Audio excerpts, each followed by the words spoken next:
Hello दोस्तों, स्वागत है आप सभी का संघर्ष आईएएस के यूट्यूब चैनल पर। जैसा कि हमने आपको बताया था इंट्रो वीडियो में प्राचीन भारत के कि हम लोग एक सीरीज स्टार्ट करेंगे स्टार्टिंग से, और उसमें हम पूरा प्राचीन भारत का कहाँ से स्टार्ट हुआ है और हर एक एक लेक्चर में हम आपको प्रीलिम्स के क्वेश्चन, यदि जितना मेरे द्वारा पढ़ाया जाएगा उससे बाहर आपके प्रीलिम्स के क्वेश्चन नहीं आएगा, आप सॉल्व करेंगे प्रीवियस ईयर क्वेश्चन, चाहे यूपीएससी हो या यूपीपीसीएस हो, एमपीपीसीएस हो, किसी भी पीसीएस एग्जाम के। तो यहाँ जो बताया जाएगा, हाँ हो सकता है ये सारी चीज़ें लिखने में हमें थोड़ा सा टाइम लगा, इसलिए कि जिससे कि आपकी टाइम बच जाए, क्योंकि मैं लिखता फिर बताता सारी चीज़ें के वीडियो लंबी होती, हो सकता है आपको दिखने में प्रॉब्लम हो, इसलिए मैंने एक बोर्ड में सारी चीज़ें लिख लिया हूँ। बाकी जो कॉन्सेप्ट है वो हम आपको समझाएंगे, ठीक है, जिससे आपके मेंस के भी क्वेश्चन हम यहाँ पे बात करेंगे। मेंस के जो प्रीवियस ईयर क्वेश्चन आए हैं यहाँ से रिलेटेड, कि स्टार्टिंग में प्राचीन हिस्ट्री का भारत के खास करके हम संदर्भ में देखेंगे। हम थोड़ी सी आपको बताने की कोशिश करेंगे विश्व में किस तरह के थे, मानव की उत्पत्ति, क्या विकास कैसे हुआ, और हमारा इतिहास क्यों पढ़ना चाहिए, इसके बारे में हम चर्चा करेंगे। ठीक है, इतिहास की क्या एक ज़रूरत होती है, क्यों पढ़ना चाहिए, इन सब पे हम बात करेंगे। ठीक है, मुझे उम्मीद है कि आप लोग हमारे पुराने वीडियो जो एशियंट हिस्ट्री से रिलेटेड जो सिलेबस में पूरा हम बताए थे वो देखे होंगे, और आशा करता हूँ आप लोग की पढ़ाई अच्छी चल रही होगी। तो उसी क्रम को लेकर हम आगे आज पूरा पाषाण काल, प्रागैतिहासिक काल के बारे में चर्चा करेंगे, और पूरा पाषाण काल को एक आसान तरीके से, फैक्ट तो मैंने लिख दिया हूँ, बाकी आपको कॉन्सेप्ट भी सिखाऊंगा। हाँ, थोड़ा सा इसको इतिहास पढ़ने से पहले, इतिहास कैसे कहाँ से स्टार्ट होता है, तो पहले तो आपको समझना है कि इतिहास किसका पढ़ना पड़ता है। इतिहास हमें मानव का इतिहास पढ़ना पड़ता है। एक्चुअली हमारे एग्जाम के हम पर्पज से पढ़ाई करते हैं, हर एक चीज़ का इतिहास होता है, सारे। आप अगर चाहेंगे तो किसी भी जीव जंतु के बहुत अथाह नॉलेज रख सकते हैं, किसी भी एक प्लेस के बारे में अथाह नॉलेज रख सकते हैं, बट हमें पर्टिकुलर जो एग्ज़ाम की तैयारी करते हैं हम, हमारा मेन मकसद है कि आप अपने ट्रैक से भटके ना, मिसगाइड ना हो। हमारी ये कोशिश है कि आपको सही चीज़ दें, जो हम लोगों ने काफ़ी सालों का मेहनत है और विभिन्न कोचिंगों में पढ़ाया हूँ, और वहाँ से जो और अनुभव है हम लोगों का तैयारी के दौरान, बहुत सारे चीज़ को हम कलेक्ट किए थे, जिससे कि कई सारे जो इम्पोर्टेंट बुक्स हैं, जो एडवांस बुक कहा जाता है, जो यूपीएससी के लिए, यूपीपीसीएस के लिए या बीपीएससी के लिए उपयोगी होती है, या एनसीईआरटी, हमारी यहाँ पे बेस एनसीईआरटी रहेगा, लेकिन हम थोड़े से झलक आपको हाई लेवल तक चलेंगे, एडवांस तक चलेंगे, नीचे से ऊपर तक। ठीक है, तो पहले ये समझिए कि अगर इतिहास स्टार्ट है तो वो मानव के बारे में, तो मानव का उत्पत्ति कैसे हुई, मानव का विकास कैसे हुआ, इन सब के बारे में हम बात करेंगे। एक्चुअली मुझे लगता है कि इस पर अगर आप लोग कमेंट करेंगे तो मानव की उत्पत्ति के विकास के लिए हम पूरा एक वीडियो अच्छे से बनाएंगे कि मानव का विकास कैसे हुआ, शुरुआत का मानव कैसे था, किस तरह से सभ्य मानव बना, इन सब के डिटेल बात करेंगे। बट आज हम थोड़ी सी आपको एक सिनेरियो बताएंगे, एक क्रम बताएंगे कि कैसे मानव की उत्पत्ति हुई, किस तरह से मानव आया। ठीक है, मानव की जो उत्पत्ति हुई है, जो हम मानव की इतिहास पढ़ते हैं, खास करके भारत के संदर्भ में तो, या दुनिया के संदर्भ में देखें तो, प्राइमेट से मानव उत्पत्ति हुआ, और मानव का जो विकास हुआ, मानव की मानी जाती है, जो हमारे इतिहासकारों द्वारा, जो भूगर्भिक शास्त्र हैं या बड़े बड़े इतिहासकारों द्वारा, कि अफ्रीका महाद्वीप से स्टार्ट हुआ है, प्राइमेट से धीरे धीरे होमिनिड की ओर है, फिर होमो सेपियंस की ओर है, इस तरह से मानव का विकास हुआ। तो ये मान के चलिए, जैसे लेमुर्स हो गए, स्टीवर्स हो गए, इसके बाद गिब्बन, ओरंगुटान, मानव के सदृश है, ये एक प्रकार के बंदर थे, एक प्रकार के जानवर थे। फिर इन्हीं यही बंदर, यही प्राइमेट्स धीरे धीरे होमिनिड के रूप लिए, फिर इनका कुछ ये आज सभ्य मानव हुए, और आज बहुत दुनिया में सारा इतिहास, हर एक सभ्यता विकसित हुई, हर एक समाज विकसित हुआ, परिवार विकसित हुआ। हम थोड़ा होलिस्टिक तरीके से पढ़ाई करेंगे। जब तक आप होलिस्टिक तरीके से तैयारी नहीं करते हैं, आज के खास करके मैं बात करूं यूपीएससी या यूपीपीसीएस के जो एग्ज़ाम होते हैं मेंस के, तो उसमें आप उसके क्वेश्चन थोड़े से कॉन्सेप्ट बेस पे आते हैं, मल्टी डायमेंशनल अप्रोच होना चाहिए।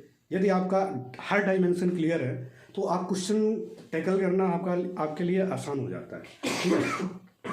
इसके बाद हम बात करेंगे कि जैसे अब गिब्बन हो गया या ओरंगुटान हो गया, चिंपैंजी हो गया और गोरिल्ला हो गया, इन सब के बाद फिर आपका ऑस्ट्रेलोपिथेकस, या उससे पहले हम देखते हैं कि रामापिथेकस के बारे में, फिर होमो हैबिलिस ये मानव आए थे, फिर आपका होमो इरेक्टस मानव आए, फिर निएंडरथल मानव आए, और इसके बाद फिर कौन से मानव कहाँ से इतिहास है, उनके उपकरण कहाँ से प्राप्त हुए, ये थोड़ी से हम चर्चा करेंगे। बट अगर आप डीपली जानना चाहते हैं तो आप बताइए, कमेंट करिए, हम वीडियो बनाएंगे। इसके बाद निएंडरथल मानव के बाद क्रोमोगनान मानव आए, क्रोमोगनान मानव के बाद फिर होमो सेपियंस, फिर होमो सेपियंस सेपियन मानव, आधुनिक मानव। आधुनिक मानव वो मानव है जो सभ्य मानव हो, जिसको लिखना पढ़ना लिपियाँ उसके पास है, वो सारी चीज़ें अपनी बातों को एक कलमबद्ध कर सकता है, लिपिबद्ध कर सकता है। तो ऐसे मानव आधुनिक मानव होते हैं। तो यहाँ पे हम देखते हैं पहले इतिहास। इतिहास का जो मीन्स है, इसका मतलब है इत प्लस हास, मतलब ऐसा निश्चित हुआ है, ऐसी घटनाएं हुई हैं जो अतीत के बारे में हमें जानने का मौका मिलता है। इतिहास का अगर हम परिभाषा देखें तो ये छोटा मोटा नहीं है। आप अगर हर एनसीईआरटी बुक्स में देखेंगे कि अतीत के बारे में जानकारी, लेकिन अतीत के बारे में हर एक डायमेंशन में जानकारी जो होता है कि आप सामाजिक बारे में अतीत के, आर्थिक के बारे में, उन्होंने उनका खान पान कैसा था, उनका रहन सहन कैसा था, उनका व्यवसाय कैसे था, इस सब की जानकारी हासिल करना अब हम इतिहास के अंतर्गत पढ़ते हैं। उनका प्रशासनिक राजनीतिक व्यवस्था कैसी थी, क्या वहाँ पे समाज डेवलप था कि नहीं, वहाँ टेक्नोलॉजी थी कि नहीं, वहाँ के इन्वायरमेंट कैसा था, वहाँ की संस्कृति कैसी थी, क्या वो बंदे बुद्धिजीवी थे, ये सब सारी चीज़ें हम इतिहास के बारे में देखते हैं। अगर हर एक डायमेंशन इतिहास हम कवर कर लेते हैं तो आपके मेंस के क्वेश्चन, चाहे ऑप्शनल के हों या फिर आपके जीएस पेपर फर्स्ट को, आप आराम से टैकल कर जाएंगे। तो हमारी कोशिश है कि स्टार्टिंग में हम यहाँ पे यूट्यूब पर बहुत बड़े वीडियो तो नहीं डाल सकते हैं, हर एक डायमेंशन, हाँ ये एक हम बताने की कोशिश करेंगे पूरा की, जिससे कि बहुत लंबा वीडियो ना हो। हाँ, यदि आप कमेंट करते हैं, हमारे वीडियो को लाइक करते हैं, ज़्यादा ज़्यादा शेयर करते हैं, तो हमें भी मोटिवेट होंगे, तो हम आपके हर एक डायमेंशन को और डीपली तरीके से और लॉन्ग वीडियो बनाएंगे। कोशिश हमारी ये है, ठीक है। तो हम मेंस के क्वेश्चन भी देखेंगे। तो हम देख रहे थे कि इतिहास में हम हर एक डायमेंशन की बात करते हैं, तो उसी को हम इतिहास करते हैं, चाहे उसकी संस्कृति हो, सामाजिक हो, आर्थिक हो, राजनीतिक हो या प्रौद्योगिकी है, कि उस समय का मानव किस तरह की टेक्नोलॉजी थी। ये सारे डायमेंशन हम जब देखते हैं तो वही इतिहास होता है कि उस समय का मानव का मनोरंजन कैसा था, खान पान कैसा था, पहनावा कैसा था, ये हर एक काल में। और क्रमिक वंश देखेंगे हम किस तरह से हैं। पहले तो हम मानव को सभ्य मानव तक पहुंचे, अभी तो हम यहाँ पे ऐसे मानव की बात कर रहे हैं जहाँ पे सभ्य नहीं। तो यहाँ पे हम स्टार्टिंग करते हैं इतिहास में। प्रागैतिहासिक काल क्या होता है और आदि ऐतिहासिक काल क्या होता है और ऐतिहासिक काल क्या होता है। इतिहास के जो जनक हैं हेरोडोटस है, इनका हिस्टोरिका नाम की एक बुक्स थी, उसमें इस इतिहास की जानकारी बताएं कि इतिहास कैसे क्या होना चाहिए क्या नहीं। तो हेरोडोटस को माना जाता है, यूनानी थे ये, ठीक है। इसके बाद प्रागैतिहासिक काल, इसे प्री हिस्ट्री कहते हैं। हमारी कोशिश है, हम हिंदी लिखा हूँ यहाँ पे, बट हम इंग्लिश भी शब्द का यूज करूँगा, हिंदी इंग्लिश, जिससे कि प्रॉब्लम ना हो। अगर इंग्लिश वाला बच्चा देख रहा है उसको भी दिक्कत नहीं हो, ठीक है। तो हम पूरे हिंदी में लिखने का तात्पर्य ये था, क्योंकि बहुत सारे बच्चे जो हिंदी मीडियम बेल्ट के हैं उनको ज़्यादा प्रॉब्लम होती है सारी चीज़ों को। इंग्लिश वाले के लिए तो बहुत सारी कोचिंग, अच्छी कोचिंग है, वहाँ पे आपको सारी चीज़ें मिल जाती है यूट्यूब पे भी, और उनके पास बहुत ऐसी चीज़ें है कि जिससे उनका सिलेक्शन तो आसान हो जाता है। बट हिंदी मीडियम वाले को दिक्कत है, हमारी फोकस रहेगी। लेकिन हाँ, हम इंग्लिश हिंदी दोनों में बात करते हुए चलेंगे, ठीक है। प्री हिस्ट्री या प्रोटो हिस्ट्री, फिर हिस्ट्री। तो इन तीनों एज का मतलब क्या है, प्रागैतिहासिक काल का शब्द का मतलब क्या है, तो इसके बारे में हम जानकारी हासिल करते हैं। क्या होता है प्रागैतिहासिक काल जो होता है, ऐसा काल, देखिए हम साक्ष्यों के आधार पर ये तीन डिवाइड किए हैं, प्रागैतिहासिक काल, आदि ऐतिहासिक काल, ऐतिहासिक काल। साक्ष्य हमारे पास दो होते हैं, दो आधार हैं, दो बेस हैं। एक तो साहित्यिक बेस होते हैं और एक होते हैं साहित्यिक मीन्स लिपिबद्ध, लिखी हुई चीजें, ठीक है, और एक पुरातात्विक। तो हमारे यहाँ पे जो है प्रागैतिहासिक काल में, यहाँ पे प्रागैतिहासिक काल में लिपिबद्ध चीजें नहीं है, लिखित चीजें उपलब्ध नहीं है। यहाँ पे सिर्फ पुरातात्विक चीजें उपलब्ध हैं, ठीक है, जहाँ पे लिखित चीजें नहीं है। तो ऐसे काल को हम प्रागैतिहासिक काल कहते हैं। आदि इसमें जो प्रागैतिहासिक काल के अंतर्गत आता है, हम स्टोन एज पढ़ेंगे, पाषाण काल, पाषाण काल के बारे में हम चर्चा करेंगे, जो प्री हिस्ट्री है। प्रोटो हिस्ट्री में, आदि ऐतिहासिक काल में हम क्या देखते हैं, ऐसी चीजें आती हैं, इसमें पुरातात्विक तो साक्ष्य हैं, लिखित भी साक्ष्य है, बस इसे पढ़ा नहीं गया, इसकी लिपियों को अभी तक सही ढंग से या बिल्कुल पढ़ा ही नहीं गया कि जिससे हमें जानकारी मिल सके कि आदि ऐतिहासिक काल के बारे में, ठीक है। अतः इस तरह के चीजों को आदि ऐतिहासिक काल कहलाता है, ठीक है। सिंधु घाटी सभ्यता इसके अंतर्गत आती है और वैदिक सभ्यता आती है। सिंधु घाटी सभ्यता में जो लिपियां मिली गई हैं अभी तक पढ़ी नहीं है, ठीक। वैदिक सभ्यता इसलिए आती है, वैदिक सभ्यता की कोई लिपि नहीं थी एक्चुअली। वैदिक सभ्यता की जो भी ग्रंथ आपको मिलते हैं, ऋग्वैदिक या सारे ग्रंथ, ये कई परवर्ती काल में, मतलब बाद में, ऋग्वैदिक के बाद ये लिखी गई हैं, इनका संकलनबद्ध हुआ है, न कि वैदिक काल की कोई लिपि थी, ठीक है। तो इसलिए वैदिक काल को भी आदि ऐतिहासिक काल में रखा जाता है, ठीक है। यदि हम देखें ऐतिहासिक काल में, ऐसा काल जहां पे लिखित साक्ष्य हो, उसे पढ़ा जा सके, उस साक्ष्य के आधार पे, पुरातात्विक के आधार पे, दोनों आधार पे हम उसके बारे में जानकारी हासिल कर सके, ऐसे काल को, अतः ऐसे काल को हम ऐतिहासिक काल कहते हैं। इनकी शुरुआत जो होती है 6वीं शताब्दी के बाद से स्टार्ट होती है। आप मौर्य काल देखेंगे, गुप्ता काल देखेंगे, इन सब की हम बात करेंगे। इनके पास साक्ष्य कैसे हैं, इनके लिखित बहुत सारे राइटर इनके काल में थे, इन सब पे हम बात करेंगे, बिल्कुल, ठीक है। नेक्स्ट हम बात करते हैं कि प्रागैतिहासिक काल के जो प्री हिस्ट्री शब्द का इंग्लिश में पहली बार प्रयोग डेनियल विल्सन ने किया था 1857 ईस्वी में, ठीक है, ये ओके। और अब हम देखते हैं कि भारत में पाषाण काल का शुरुआत कहाँ से स्टार्ट हुआ और कौन ऐसा बंदा है, कौन ऐसा इतिहासकार है जिन्होंने पाषाण काल के उपकरण प्राप्त किए। सबसे पहले 1842 ईस्वी में प्राइम रोज नामक एक अंग्रेज जियोलॉजिकल सर्वे के हेड थे, उन्होंने कर्नाटक के लिंग सुगूर नामक क्षेत्र से, वहां से बहुत सारे पाषाण काल उपकरण प्राप्त किए, इसलिए इनको प्रागैतिहासिक काल के जनक कहा जाता है। प्राइम रोज का ये नोट डाउन करिए, इस पे स्टार मारिए, ऐसे क्वेश्चन आने की संभावना बहुत ज्यादा होती है, ठीक है। ये प्रीलिम्स के क्वेश्चन है आपके एसएससी या यूपीएससी या यूपीपीसीएस के, बीपीएससी के, एमपीपीसीएस के, इन सब एग्जाम में इस तरह के डायरेक्ट फैक्ट पूछ लेता है, ठीक है। इसके बाद जॉन्स इवांस द्वारा, ये भी एक अंग्रेज थे, इन्होंने भी पाषाण उपकरण नर्मदा नदी के किनारे, वहां पे ये मध्य प्रदेश के जबलपुर के निकट ही यहाँ पे पाषाण उपकरण प्राप्त किए जॉन्स इवांस 1853 ईस्वी में। इसके बाद Robert Bruce foot, most important, कई बार एग्जाम में आया है, इसको स्टार लगाइए, और 1863 ईस्वी में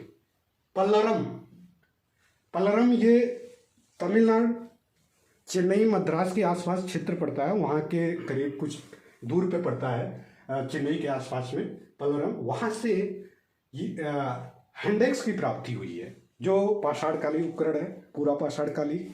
तो Robert Bruce foot zoological survey of India के उस समय नेतृत्वकर्ता थे, प्रमुख थे इन्होंने, और ये जो भूगर्भिक वैज्ञानिक थे ये, ठीक है।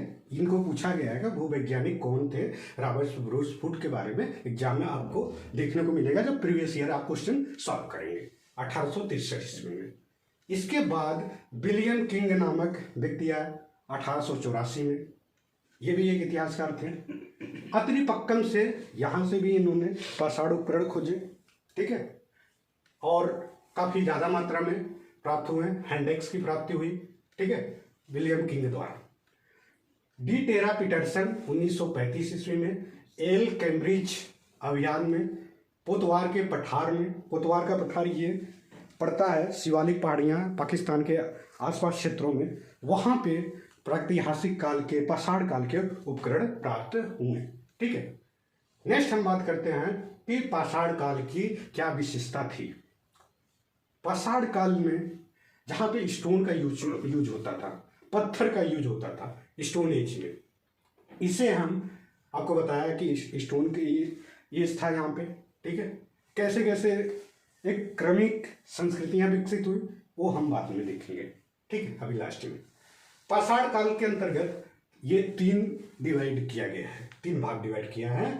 पूरा पाषाण काल, मध्य पाषाण काल, नव पाषाण काल। आज हम यहाँ पे चर्चा करेंगे पूरा पाषाण काल के बारे में। यदि आपको दिखाई दे रहा है कि नहीं दिखाई दे रहा है, बट हम बोल रहे हैं पूरा पाषाण काल को बोलते हैं पैलियोलिथिक इंग्लिश में, और मध्य पाषाण काल का मेसोलिथिक बोलते हैं, और आपको नव पाषाण काल को आपको नियोलिथिक बोलते हैं।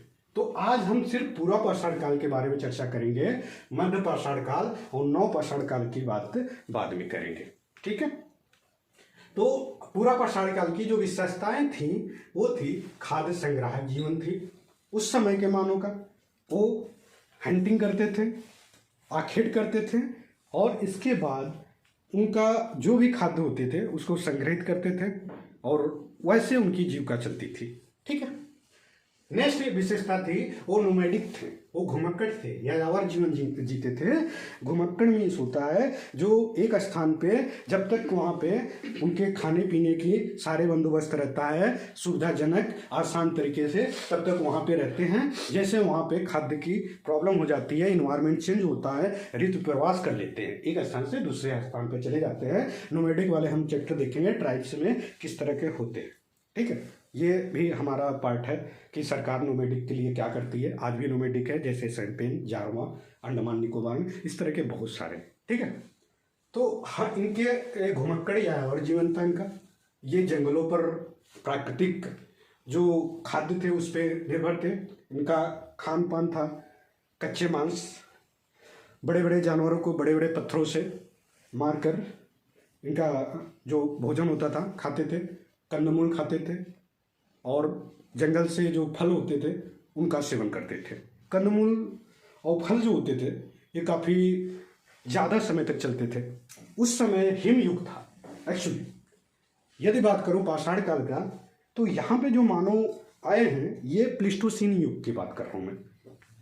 प्लीस्टोसीन में युग के ही पाषाण काल स्टार्ट हो जाता है, ठीक है, यहाँ के मानव।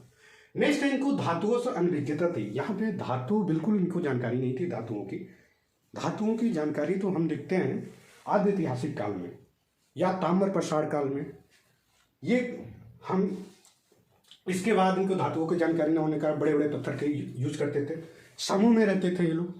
हम बात करेंगे इनकी समाज कैसी है, इनका आर्थिक व्यवस्था कैसा था, इनका जितने भी इतिहासकारों द्वारा जो भी आज रिसर्च किया गया है वही चीज़ें हम बोलेंगे, हम कहीं हट के नहीं बोलने वाले हैं, ठीक है। जिससे कि आप जब भी अथेंटिक बुक्स जब पढ़ें तो चीज़ें वही मिले जो हमारे द्वारा बताया जाए, आपका क्वेश्चन गलत ना हो। ये सारी बातें हम बात करेंगे, ठीक है। मेंस में आपके क्वेश्चन टैकल कर सके आप। इनके पास लिप की अनभिज्ञता थी, लिप की भी जानकारी नहीं थी एक्चुअली। ये मानो इनका जो भाषा था मेरे ख्याल से सांकेतिक भाषा हो सकता है, या कुछ ऐसी भाषाएं हो सकती है जो उस समय संचालित होगी, क्योंकि कोई ऐसी लिपियां नहीं मिली है तो हम कैसे बता सकते हैं, ठीक है। इतिहासकारों द्वारा जो भी बताया गया वही बातें हम बात करेंगे। नेक्स्ट है पत्थर के उपकरण का प्रयोग करते थे। पत्थर के जो उपकरण होते थे वो बहुत बड़े बड़े होते थे एक्चुअली, काफ़ी बड़े पत्थर होते थे पूरा पाषाण काल में। और शामों में लोग पत्थरों को उठाते थे और ऊपर से, पहाड़ों के ऊपर से जब बड़े जानवर जाते थे उनके ऊपर गिरा देते थे, और गिराने के बाद जानवर जो होते थे लहूलुहान हो जाते थे। फिर समूह में लोग उसको लेके जाते थे, अपना भोजन करते थे, जो कच्चे मांस थे, ठीक है। हालांकि यहाँ पे आग के ये परिचित थे, बट नियमित उपयोग नहीं करते थे आग का। आग का नियमित उपयोग हम देखेंगे नवपाषाण में किया जाता था। ठीक है, तो आग की सर्वप्रथम जो जानकारी मिलती है, साक्ष्य मिलता है, आग के प्रयोग का प्रमाण चीन के चाई जू कोजियन गुफा से प्राप्त हुआ है। ठीक है, ये फैक्ट है, डायरेक्ट क्वेश्चन पूछ लेता है पूरा पाषाण काल के। ठीक है, आग की जानकारी थी कि नहीं, जानकारी थी बट नियमित उपयोग नहीं करते थे।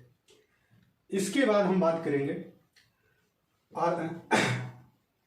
पूरा पाषाण काल को 3 भागों में डिवाइड किया गया था एडवर्ड लार्टेंट के जरिए। एडवर्ड लार्टेंट एक इतिहासकार थे। ये सुविधाजनक के लिए, ज़्यादा व्यापकता न हो, सही सटीक जानकारी के लिए इन्होंने पूरा पाषाण काल को 3 भाग में डिवाइड किया। निम्न पूरा पाषाण काल, मध्य पूरा पाषाण काल, उच्च पूरा पाषाण काल। निम्न पूरा पाषाण को इंग्लिश में कहते हैं लोअर पैलियोलिथिक। मध्य पूरा पाषाण को इंग्लिश में बोलते हैं मिडल पैलियोलिथिक एज। उच्च पूरा पाषाण को इंग्लिश में बात करते हैं अपर पैलियोलिथिक एज। ठीक है, नेक्स्ट हम बात करते हैं कि इनका आधार किस बेस पे निम्न पूरा पाषाण काल हुआ, मध्य पूरा पाषाण काल, उच्च पूरा। सबसे पहले इनका काल देखते हैं। काल में देखते हैं कि निम्न पूरा पाषाण काल, ये एग्जैक्ट अलग अलग किताबों में अलग अलग आपको डेटा मिलेगा।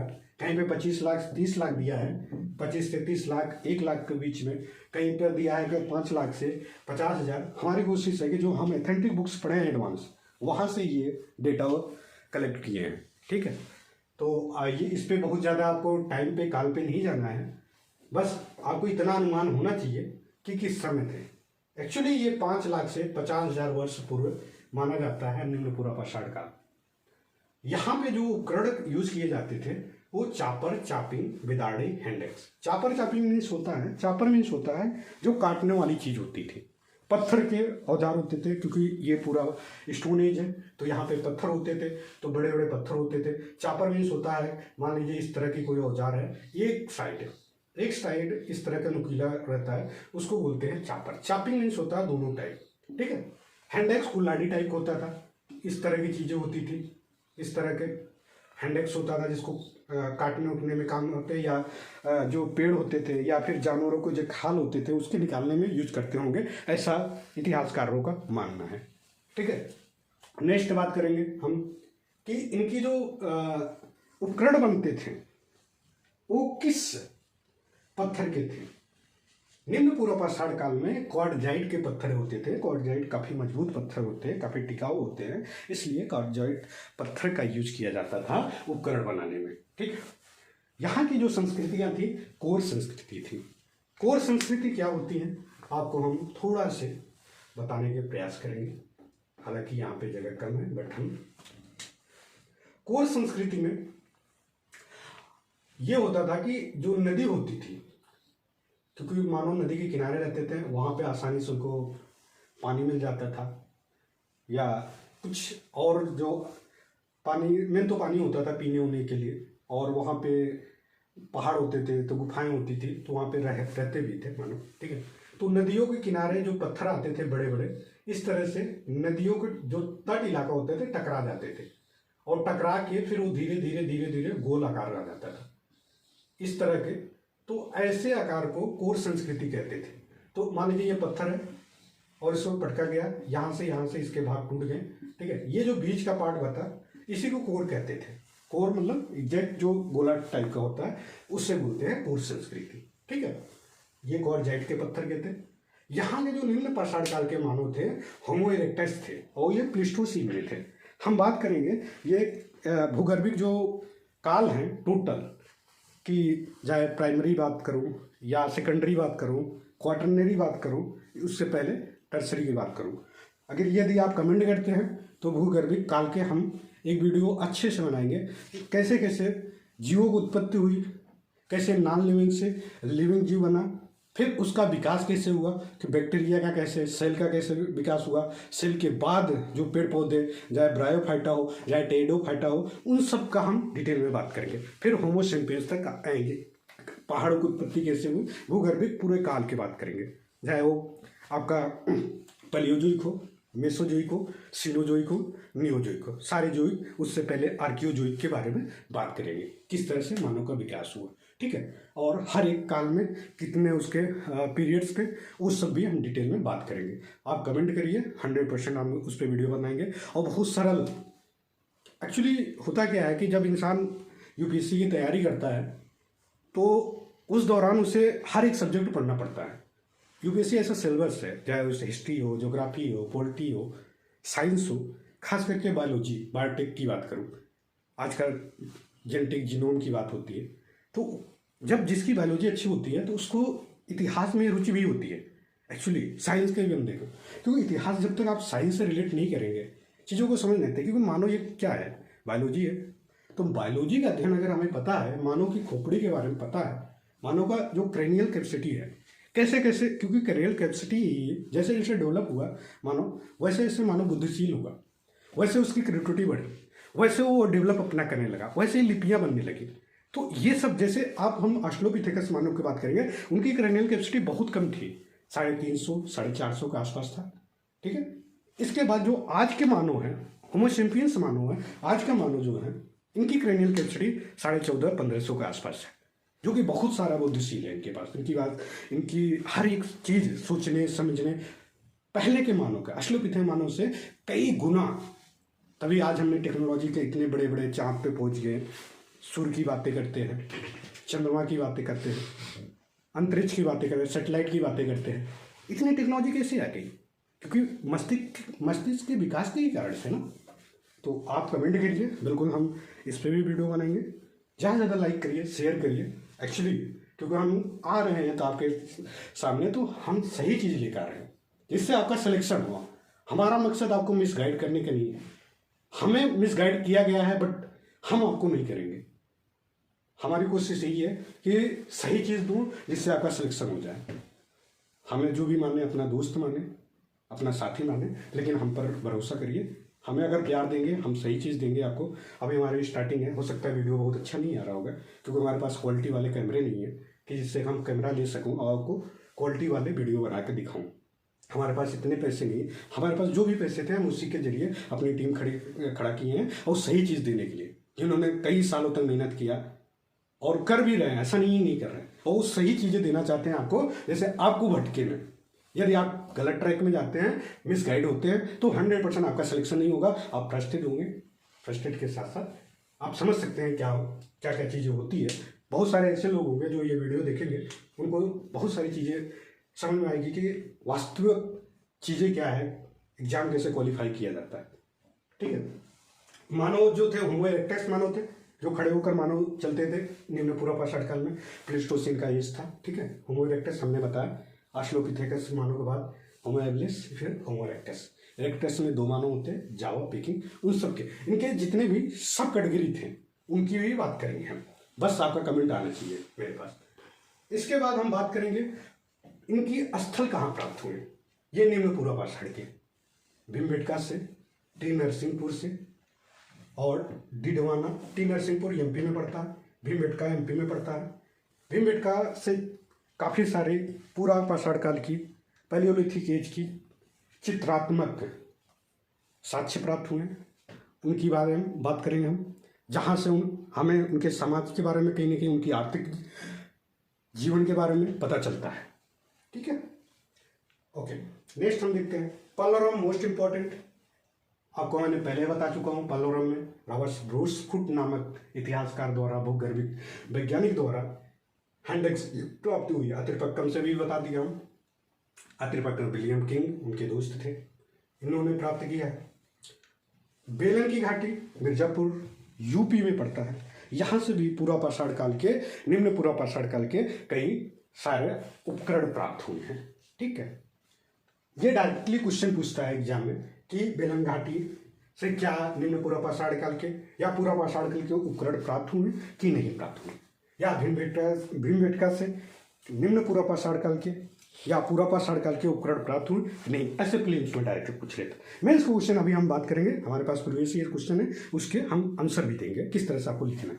ठीक है, नेक्स्ट हम बात करते हैं सोवन की घाटी, जो मोस्ट इंपॉर्टेंट है, पाकिस्तान में पड़ता है। यहाँ पे भी आपके निम्न पूर्व पाषाण के उपकरण प्राप्त हुए। अब हम देखते हैं जो पूर्व पाषाण का काल के दूसरा पार्ट है, मध्य पूर्व पाषाण।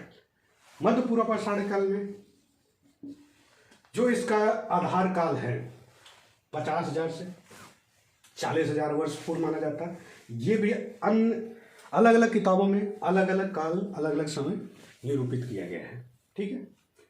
मध्य पूर्व पाषाण काल में उपकरण प्राप्त हुए हैं खुरचनी, बेदनी, तक्षणी।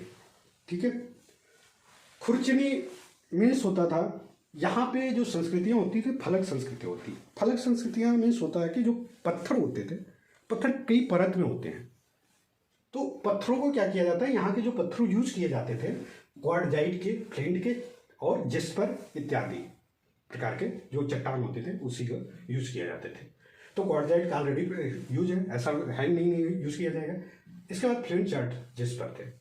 तो पत्थरों को क्या किया जाता था, कई परत में होते थे, उसको तोड़ दिया जाता था। मान लीजिए ये एक परत है, फिर इसके ऊपर एक परत है, फिर इसके ऊपर परत है। तो पत्थर के जब पटका जाता था किसी दूसरे पत्थर पे, तो उसके परत निकल जाते थे। ये परत निकला, इस परत को इस तरह से टूटा हुआ है, तो इस तरह के टूटा पत्थर है, इसे खुरचनी बना दिया गया कि खाल को छीलने के लिए या पेड़ों के छाल को छीलने के लिए, पत्तियों को छीलने के लिए, बेधनी उसको वहाँ पे होल करने के लिए, तक्षणी, इस तरह के बनाए जाते थे फलक संस्कृतियों से। यहाँ का जो मध्य पूर्व पाषाण काल में जो मानव था, ये निएंडरथल मानव था। आपको मैंने बताया कि होमो हैबिलिस या ऑस्ट्रेलोपिथेकस, उससे पहले ऑस्ट्रेलोपिथेकस बाद होमो हैबिलिस, होमो इरेक्टस, फिर निएंडरथल मानव। तो इनका ये क्रम है। यहाँ भी प्लेस्टोसीन एज है।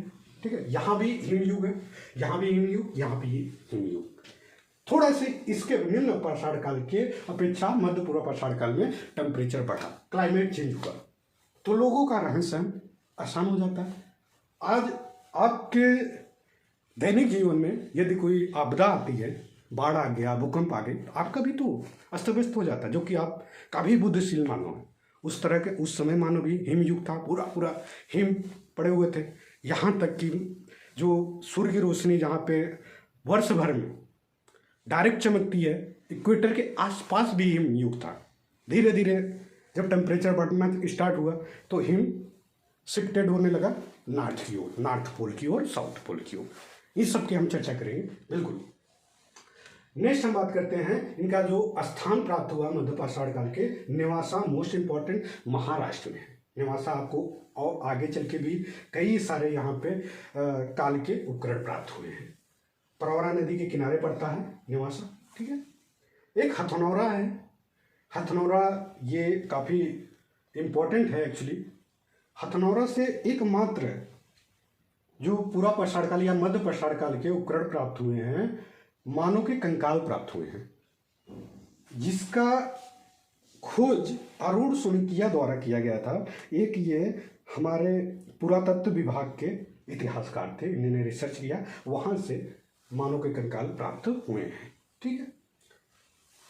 और उच्च पूर्व पाषाण में अब हम बात करते हैं, थर्ड वाला पार्ट जो पूर्व पाषाण काल का, पैलियोलिथिक का अपर पैलियोलिथिक एज। यहाँ पे 4,000 40,000 से लेकर 10,000, यहाँ पे काफ़ी ज़्यादा टेम्परेचर हाई हुआ, हिम खत्म हुआ, तो मानव जो पहाड़ों पे रहता था, जंगलों पे, पेड़ों पे रहता था, धीरे धीरे मैदान क्षेत्र की ओर आना स्टार्ट हुआ। जब उस तरह का उसके इन्वायरमेंट मिला, टेम्परेचर थोड़ा सा ज़्यादा हुआ, तो उसने क्या किया, गुफाओं से बाहर निकला, फिर वो मैदान क्षेत्र में आया, फिर वो और दूर दूर तक अपना यात्रा करने लगा। ठीक है। यहाँ पे जो उपकरण प्राप्त हुए हैं सेम वही उपकरण है, बस यहाँ पे एक संस्कृति विकसित होती है, ब्लेड संस्कृति है। खुरचनी, बेदनी, तक्षणी जो है ब्लेड संस्कृति है। ब्लेड के आकार होते थे, इस तरह के ब्लेड बनते हैं, इस तरह के आकार के बनाए जाते थे उपकरण। ठीक है। जो खुरचनी होती थी खुरचने के लिए या कोई होल करने के लिए, छेद करने के लिए, काटने के लिए, जो भी चाकू, छुरा, ब्लेड संस्कृति के माध्यम से बनाई जाती थी ब्लेड का आकार, जो दोनों ओर साइज के होते थे, काटने पीटने, इधर साइड इधर साइड। आज भी इस तरह के आप छुरा चाकू देखते हैं जो दोनों साइड काट पीट लिया जाता है, उस तरह के, लेकिन ये पत्थर के थे। यहाँ पे धातुओं की अनभिज्ञता थी, अपरिचय थे, जानकारी नहीं थी, तो यहाँ पे पत्थर का इस तरह के इस्तेमाल करते थे। ठीक है। यहाँ पे जो मानव है उच्च पूर्व पाषाण का मानव होमो सैपियंस मानव है। होमो सैपियंस मानव की बात कर रहा हूँ जिनका अब धीरे धीरे क्रेनियल कैपेसिटी काफ़ी ज़्यादा बढ़ गई है, सोचने समझने क्रिएटिविटी करने, उसको पिछले मानव से, मध्य पूर्व पाषाण काल मानव या निम्न पूर्व पाषाण काल मानव से कई गुना ज़्यादा विकसित हुई है। अब यहाँ के मानव धीरे धीरे अब आवास बनाएंगे, अस्थायी जीवन बनाएंगे। किस तरह बनाएंगे वो हम बात करेंगे बाद में, कि उच्च पूर्व पाषाण काल के बाद वाला काल, मध्य जो पाषाण काल होता है या नव पाषाण काल में अस्थायी जीवन जीने लगते हैं। वहाँ पे कच्चे से पक्के मांस खाते हैं, आग की खोज करते हैं, उन सब की बात करेंगे। पहिए के खोज, कृषि के खोज, पशुपालन के साथ साथ मध्य पाषाण काल से ही प्राप्त होने लगते हैं, उन सब पे बात करेंगे। बागोर हो या और जो स्थान है वहाँ पशुपालन के साथ उस सब पर बात करेंगे।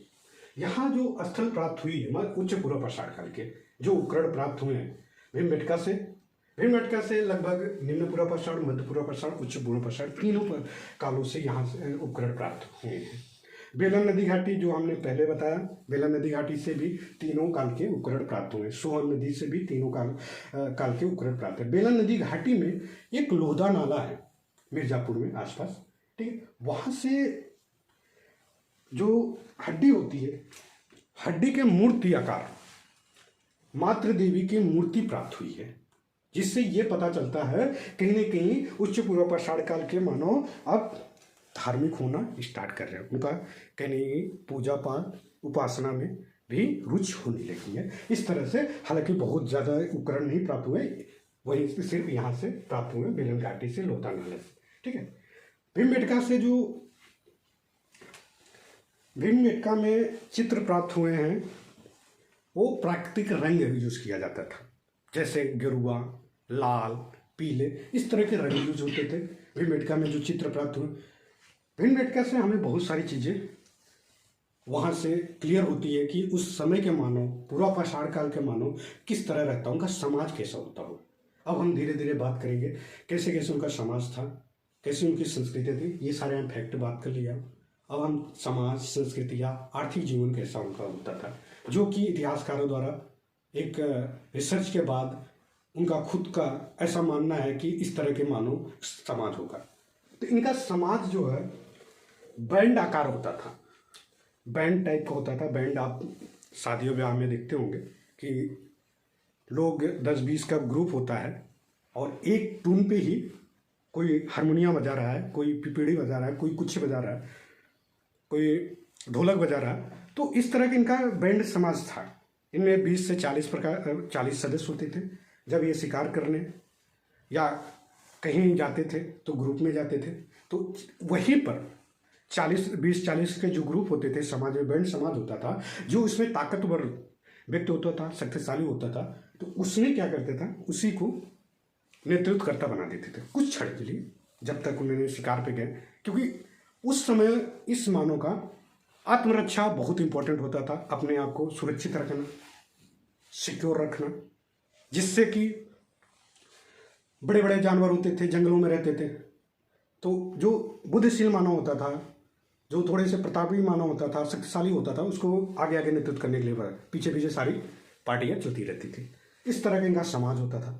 ऐसा इतिहासकारों द्वारा कहा गया है कि इस तरह के इनके समाज हुए होंगे। आर्थिक जीवन की बात करूं इनके, तो आर्थिक जीवन में इनके जो हमें साक्ष्य मिलता है भीमबेटका से आपको ये साक्ष्य मिलता है कि जानवरों का चित्र मनुष्य द्वारा शिकार करते हुए, इस तरह से ऐसा माना जाता है कि इनका जो जीवन काल होगा, इनका जो आर्थिक चीज़ें होगी, इनका जीवन यापन करते होंगे, भोजन करते होंगे, वो शिकार पे डिपेंड होंगे, जाते होंगे ग्रुप में, शिकार करते होंगे, कंदमूल इकट्ठा करते, तो इस तरह का इनका आर्थिक जीवन होगा। ठीक है। यहाँ पे कृषि के साक्ष्य नहीं बिल्कुल है, क्योंकि अस्थायी मानव नहीं था, इनको कृषि के बिल्कुल नॉलेज नहीं था, अनभिज्ञता थी। ठीक है। कृषि के जो साक्ष्य में प्राप्त होते हैं वो मेहरगढ़ से नवपाषाण काल के, तो वहाँ पे हम बात करेंगे नवपाषाण काल में। ठीक है। राजनीतिक भी बात करें, वहाँ पे नेतृत्व थे जो बैंड समाज था, इस तरह के होंगे। और एक मोस्ट इम्पॉर्टेंट है कि भारत में पूरा पाषाण काल के जो उपकरण प्राप्त हुए हैं लगभग ओवरऑल हर जगह से प्राप्त हुए हैं, सिर्फ 2 स्थान छोड़ के, केरल और ऊपरी गंगा घाटी नदी से यहाँ से उपकरण प्राप्त नहीं हुए हैं। क्यों, ऐसा क्यों? अब यदि आप समझने की कोशिश करेंगे, किसी भी देश का इतिहास जानने के लिए आपको क्या करना पड़ता है? पहले उसकी भौगोलिक तो स्थिति जानना पड़ेगा, उसका क्लाइमेट कैसा है, वहाँ की जनसंख्या पॉपुलेशन किस तरह की है, वहाँ का टेरेन कैसा है, कि मैदानी क्षेत्र है, क्या पहाड़ी क्षेत्र है, वर्षा वाला है नहीं है। तो चलिए इसके बारे में थोड़ी सी हम आपको आइडिया देंगे। इस तरह के जो मानव आए होंगे, ये मान के चलो हमारे यहाँ जो बारिश होती है मानसूनी होती है। हमारे पास उष्णकटिबंधीय कैंसर रेखा है, 23.5 अंश डिवाइड करता है। यहाँ पे उष्णकटिबंधीय क्षेत्र है, लगभग यहाँ पे अर्ध उष्णकटिबंधीय भी इधर ऊपर शीतोष्णकटिबंधीय आपके एरिया आ जाते हैं। जो बारिश होती है सबसे ज़्यादा तो केरल के आसपास तटों पर और इधर साइड बारिश होती है, गंगा के तट के आसपास इधर यहाँ पे बारिश होती है। मानो जो आवास होगा, मानो जो सबसे पहले रहना स्टार्ट किए होंगे जहाँ पे बारिश कम होगी, जंगल कम होंगे, जिसे आसान तरीके से पत्थरों द्वारा जो उपकरण थे उसे साफ सुथरा करके वो रह सके। अगर बहुत ज़्यादा जंगल होगा तो बड़े बड़े जानवर होंगे, इसको उनको रहने के लिए प्रॉब्लम होगी। ये मान सकते हैं कि यहाँ पे जो मानव होगा, यहाँ पे उस समय बाढ़ नदियाँ भी थी, तो कहीं ना कहीं यहाँ पे ज़्यादा जंगल होंगे, इसलिए मानव यहाँ पे रहना कम पसंद किए होंगे, इसलिए वहाँ से उपकरण प्राप्त कम हुए। केरल में भी जिस तरह से बाढ़ आता है, यहाँ पे भी बाढ़ आता होगा, तो इस तरह का यहाँ पे भी ज़्यादा बड़े बड़े जंगल हैं। आपको पता ही है बायोडाइवर्सिटी कहाँ पे सबसे ज़्यादा उच्च है, पूरा यहाँ प्राचीन जो पश्चिमी घाट है, ठीक है, यहाँ पे। तो हो सकता है कि ऐसा इतिहासकारों को मानना है, इसलिए यहाँ पे मानव उपकरण नहीं प्राप्त हुए, क्योंकि वहाँ पे आवास उनका नहीं होगा, वहाँ रहते होते नहीं होंगे। ये तरीके हैं। तो हमें यदि किसी भी देश का इतिहास या किसी भी व्यक्ति का इतिहास जानना हो तो उसके भौगोलिक स्थिति जानना जरूरी है, क्योंकि क्लाइमेट जितना ज़्यादा उसके लिए एडाप्टेशन होगा उतना ज़्यादा उस मानव का विकास और वृद्धि होगा, उस समाज का विकास और वृद्धि होगा, उस देश का विकास और वृद्धि होगा। ठीक है, तो हम सारे कॉन्सेप्ट भी बात कर लिए। यदि हम चाहते हैं कि और डीपली में बात कर लेते हैं यहाँ इस टॉपिक पे, बट हमें काफ़ी ज़्यादा लॉन्ग टाइम तक वीडियो बनाना पड़ता है। हम अपने प्लेटफॉर्म पर जो हमारा संघर्ष IAS एप्लीकेशन है, वहाँ पे हम अगर हमसे हमारे कोर्स में ज्वाइन होते हैं या खुद से रिक्वेस्ट करते हैं, ज़्यादा शेयर करते हैं, लाइक करते हैं, हम यहाँ यूट्यूब पर भी फ्री में आपको और डीपली मेंस के लिए, ऑप्शनल के लिए भी स्टार्ट कर सकते हैं। ठीक है, तो ये सारी चीज़ें। क्वेश्चन एक है जो प्रीवियस ईयर क्वेश्चन पूछा हुआ है मेंस में, भारत में प्रागैतिहासिक मानव का विकास समझने के लिए पुरातात्विक सामग्रियाँ कहाँ तक सहायक है। तो यहाँ पे पूछ रहा है भारत के जो प्रागैतिहासिक काल है, लिखित तो साक्ष्य तो है नहीं, पूरा पुरातात्विक साक्ष्य प्राप्त हुआ, तो सारी चीज़ें हमने आपको बता दिया। तो आप इस क्वेश्चन को आसान तरीके से सारी बातें मैंने बता दिया, कहाँ पे समाज था, किस तरह के इनके डेवलपमेंट हुए, कैसे कैसे पुरातात्विक साक्ष्य सारे कहाँ से प्राप्त हुए, लिखित साक्ष्य तो प्राप्त हुए नहीं, लिपिबद्ध हुई नहीं। तो क्वेश्चन के आप आसान से लिख सकते हैं, आसानी तरीके से, कोई दिक्कत नहीं। मेंस के सारे क्वेश्चन हमने टैकल कर लिए हैं। ठीक है, बाकी प्रीलिम्स के जो क्वेश्चन आएंगे यहाँ से आपके हो जाएंगे सारे, और कुछ चीज़ें इंपॉर्टेंट है मैं यहाँ पे लिखा हूँ, उसके बता दे रहा हूँ। भारतीय पुरातत्व के जो सर्वेक्षक के जन्मदाता थे अलेक्जेंडर कनिंघम के माना जाता है। ठीक है, पाषाण युग स्टार्ट हुआ, फिर ताम्र युग हुआ, फिर कांस्य युग, फिर लौह युग। इस तरह की संस्कृतियाँ भारत में पाई जाती है। तो ताम्र युग के, पाषाण युग के बाद ताम्र युग पढ़ेंगे हम, कांस्य युग, फिर लौह युग पढ़ेंगे, फिर इसके बाद किस तरह से समाज एक महाजनपद आता है, फिर कैसे कैसे साम्राज्य बनता है, उन सब के बारे में बात करेंगे। ठीक है, एक इम्पोर्टेंट और है कि 1820 में डेनमार्क में कोपेनहेगन एक संग्रहालय की सामग्रियों के आधार पर जो पाषाण मतलब ये प्रागैतिहासिक काल है उसको 3 भागों में डिवाइड किए हैं। उनका नाम है क्रिश्चियन जर्गेंसन थॉमसन नाम है। उन्होंने पाषाण काल, कांस्य युग, इसके बाद लौह युग के बारे में ये क्वेश्चन डायरेक्ट पूछा हुआ है किसी न किसी प्रीवियस ईयर एग्जाम में। हमने ये फैक्ट भी आपको क्लियर कर दिया। ठीक है, तो तो बाकी जो भी क्वेश्चन हो आपके और सवाल हो, हालांकि हमें और बड़े वीडियो और ज़्यादा फैक्ट कलेक्ट करके कलेक्ट है, बट ये है कि हमने जो इम्पोर्टेंट है जिससे आपका सिलेक्शन हो जाए, क्योंकि यहाँ से क्वेश्चन जो आते हैं एक बहुत कम आते हैं, तो इसलिए मैं ज़्यादा फैक्ट नहीं कोशिश किया, इससे बाहर तो नहीं आएगा, चाहे प्लेन्स हो चाहे मेन्स हो। ठीक है, अब आपका काम ये है कि ज़्यादा से ज़्यादा शेयर करिए, लाइक करिए, और हम लोगों को भी मोटिवेट होंगे पोटेंशियल और तरीके से। थोड़े से हम लोग स्वास्थ्य भी गड़बड़ है, इसलिए खराश है गले में। कोशिश हमारी है कि हम सही चीज़ें, अस्पष्ट आपको दिख नहीं रहा होगा, लेकिन हम सारी चीज़ें बोल के बात किए हैं, तो आप इसको नोट डाउन करिएगा, नोट्स बना लीजिएगा, इससे बाहर क्वेश्चन नहीं आएगा जरूर। थैंक यू, धन्यवाद। नेक्स्ट वीडियो में मिलेंगे फर्स्ट लेक्चर का हम लोग।